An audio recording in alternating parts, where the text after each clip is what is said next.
प्रिय सज्जनों एवं देवियों, आप सभी को हार्दिक शुभकामनाएं। आज की वार्ता में इस 14 जनवरी को समाप्त हो रहे सप्ताह की कुछ प्रमुख घटनाओं की चर्चा प्रस्तुत है। शायर और कवि शायद भविष्यवक्ता होते हैं। पाकिस्तान में किस तरह एक भयावह संकट आ गया है, शायद उसकी कल्पना वहीं के एक शायर मजीद अहमद ने आज से 50 साल पहले ही कर ली थी। उनकी कुछ पंक्तियां ये हैं। दिन कट रहे हैं कशमकशे रोजगार में, दिन कट रहे हैं कशमकशे रोजगार में, दम घुट रहा है सायाए अब्रे बहार में, गुजरा इधर से जब कोई झोंका तो चौंक कर, गुजरा इधर से जब कोई झोंका तो चौंक कर, दिल ने कहा ये आ गए हम किस दयार में, दिल ने कहा कि आ गए हम किस दयार में। दयार का मतलब होता है मुकाम या स्थान। सच में पाकिस्तान एक बहुत ही नाजुक मुकाम पर खड़ा है, क्योंकि आज पाकिस्तान में अनाज की इतनी किल्लत हो गई है कि दो भर की रोटी जुटाना भी असंभव सा हो गया है। पाकिस्तान सचमुच अपने सबसे नाजुक दौर से गुजर रहा है और उसके समक्ष अस्तित्व का संकट खड़ा हो गया है। बाजार में गेहूं है ही नहीं। हर जगह गेहूं का आटा लेने के लिए लोग घंटों तक लंबी कतारों में खड़े रहते हैं और आटे का दाम है मात्र 10 किलो का ₹15,000 और 20 किलो का ₹28,000। बलूचिस्तान में तो 20 किलो का आटा 31,000 रुपये में भी 31,000 रुपये में मिल रहा है। विडंबना यह है कि पाकिस्तान के 4 में से 3 प्रांतों खैबर पख्तूनवा, बलूचिस्तान और सिंध में इतने दाम पर भी आटा नसीब नहीं है। सरकार छोटे ट्रकों में आटे की बोरियां बंदूकधारियों की सुरक्षा में बेचती है, लेकिन अगर 1000 लोग खड़े हैं तो उनमें से मुश्किल से 200-300 लोगों को ही ये मिल पाता है। फिर बाकी लोग उन बोरियों के लिए छीना झपटी और मारपीट करने लगते हैं। ऐसे हालात पाकिस्तान के शहरों में रोज़ ही देखे जा सकते हैं और ये पहले कभी नहीं हुआ था। इसकी तुलना में हमारे यहाँ पिछले 2 साल में हमारी सरकार 80 करोड़ लोगों को मुफ्त में अनाज दे रही है और वैसे भी बाज़ार में गेहूं चावल की कोई कमी नहीं है। दाम भी पाकिस्तान के मुकाबले में एक चौथाई है। सवाल ये उठता है कि पाकिस्तान इस तरह बर्बादी के कगार पर कैसे पहुंचा।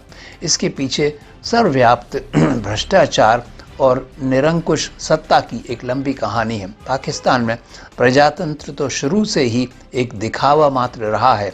सन 1958 से जब जनरल अयूब ने सिकंदर मिर्ज़ा से सत्ता छीन ली थी, सरकार प्रत्यक्ष या परोक्ष रूप से सेना ने ही चलाई है और चूंकि वहाँ सेना के ऊपर कोई लगाम नहीं थी, अतः कुल सरकारी आमदनी का 1/4 खर्च सेना ने शुरू से ही अपने ऊपर खर्च किया है।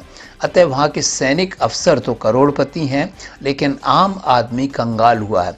स्वास्थ्य, शिक्षा, सड़कें, रेल मार्ग आदि पर जो आवश्यक खर्च करना था वह हो ही नहीं पाया। व्यवसाय और उद्योग के लिए जो इंफ्रास्ट्रक्चर तथा जो शासकीय सुविधाओं की ज़रूरत होती है वहाँ कभी मिली ही नहीं। अतः वहाँ बेरोज़गारों की संख्या काफ़ी ज़्यादा है। पाकिस्तान ने एक और बड़ी गलती की जिससे वह सारी दुनिया में बदनाम हो गया। वह थी सरकार द्वारा खुलेआम आतंकवाद को बढ़ावा देना। उसने अपने वित्तीय साधनों का ही नहीं बल्कि विदेश से आने वाली सहायता अथवा कर्ज का इस्तेमाल या तो सेना को हथियार देने या फिर आतंकवादियों को ट्रेनिंग देने और उन्हें भारत में अशांति फैलाने के लिए किया। अब हालात ये हैं कि पाकिस्तान दिवालिया होने के करीब है। उसने जो अरबों डॉलर का कर्ज विभिन्न संस्थाओं से लिया है उसे वह चुका ही नहीं पा रहा। महंगा गेहूं उसे बाहर से खरीदना पड़ रहा है, लेकिन उसके पास देने को पैसे भी नहीं हैं, चूँकि उसके खजाने में कुल 5.5 अरब डॉलर की विदेशी मुद्रा बची है, जो महज 3 हफ्ते के आयात के लिए ही काफ़ी है। इसके मुकाबले में भारत के पास इस वक्त उससे 100 गुना ज़्यादा माने 562 अरब डॉलर की विदेशी मुद्रा का भंडार है, और बाहर से उसे कर्ज अब मिल नहीं पा रहा है, क्योंकि उसने पहले दिया हुआ कर्ज चुकाया नहीं है। कुल मिलाकर स्थिति बहुत चिंताजनक है, क्योंकि भुखमरी से बहुत से लोग मर रहे हैं। मैं एक और विषय पर आता हूँ। 2023 ये जो वर्ष है, ये सच में चुनावों का वर्ष है, क्योंकि लगभग पूरे साल ही चुनाव चलते रहेंगे। इस वर्ष भारत में 9 राज्यों में विधानसभा के चुनाव होने हैं। ये इसलिए और भी महत्वपूर्ण हो जाते हैं कि इन्हीं से 2024 के लोकसभा के चुनावों की दशा दिशा निर्धारित होगी। इनमें से 5 तो उत्तर पूर्व के छोटे राज्य हैं। मणिपुर और त्रिपुरा में भाजपा का शासन है। नागालैंड और मेघालय में भाजपा के सहयोग से स्थानीय दल सत्तारूढ़ हैं। मिजोरम में एक स्थानीय दल मिजो नेशनल फ्रंट की सत्ता है। मिजोरम को छोड़कर अन्य राज्यों में इसी मार्च में चुनाव होने हैं। फिर मई में कर्नाटक में, जहां बीजेपी की सरकार है, विधानसभा के चुनाव होने हैं। नवंबर में मध्य प्रदेश का नंबर है। इन दोनों राज्यों में कांग्रेस और भाजपा की सीधी टक्कर है, परिणाम कुछ भी हो सकता है। फिर दिसंबर 23 तक राजस्थान और छत्तीसगढ़ के चुनाव होने ही हैं। वहाँ भी बीजेपी को सत्ता में आने के लिए कड़ी मेहनत करनी होगी, क्योंकि दोनों ही राज्यों में कांग्रेस सत्तारूढ़ है। बीजेपी के पक्ष में कुछ कारक ज़रूर हैं।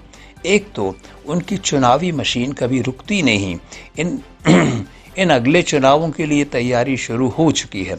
दूसरे, बीजेपी के पास धन बल और संख्या बल दोनों ही दूसरी पार्टियों की अपेक्षा काफ़ी ज़्यादा हैं।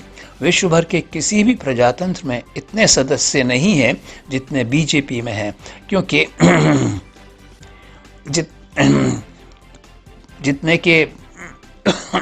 जितने बीजेपी में, क्योंकि इनकी संख्या 18 करोड़ है। जमीन से जुड़े इन कार्यकर्ताओं का उपयोग बीजेपी घर घर पहुंच सभी से सीधा संवाद बनाने के लिए करती है। पर अंतिम निर्णय तो जनता को ही करना है, और जहां किसी पार्टी में सत्ता के लिए आपसी लड़ाई चलती रहती है, वहां उसका पराभव निश्चित है। हिमाचल में हाल ही में यही हुआ, और बीजेपी को कांग्रेस ने बाहर का रास्ता दिखा दिया। अतः बीजेपी अभी जहां सत्ता में है वहां बनी रहेगी, इसकी कोई गारंटी नहीं है। बस वह अपनी तरफ से भरपूर कोशिश ज़रूर कर सकती है। मित्रों, आज की चर्चा यहीं समाप्त करते हैं। यदि यह वार्ता उपयोगी लगी हो तो सब्सक्राइब अवश्य करें। धन्यवाद।